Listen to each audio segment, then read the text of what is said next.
Очи в очи с истината. Предаването за актуалните и горещи теми от Карлово, Сопот и Хисаря.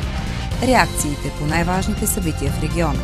Започваме на 14 февруари. Какво изкарва отново всички лекари и медицински сестри на протест пред Карловската болница? Това са новите правила на Здравната каса. От тази година така наречените нелимитирани дейности, които бяха миналата година не включени в лимит, са вече включени в общ бюджет. Тоест, парите на болницата са ограничени в една рамка, в която е включена и лимитната, и нелимитната дейност. Това са нелимитираните дейности, това са ражданията, новородените и хемодиализа.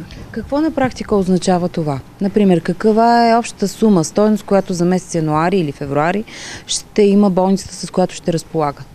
Общата сума за месец януари е около 285 хиляди лева, не мога да дам точната цифра, което означава, че тези средства няма да стигнат нито за заплати, които от 2019 година са увеличени и на сестрите, и минималните работни заплати, няма да стигнат нито за закупуване за всички разходи, които има болница, нито за лекарства, нито за консумативи, нито за пране, нито за дезинфекция, всички договори, които имаме задължително и които трябва да изплащаме.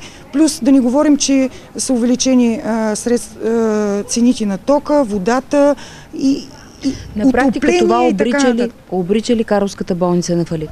На практика точно това се случва. Обрича болницата на фалит.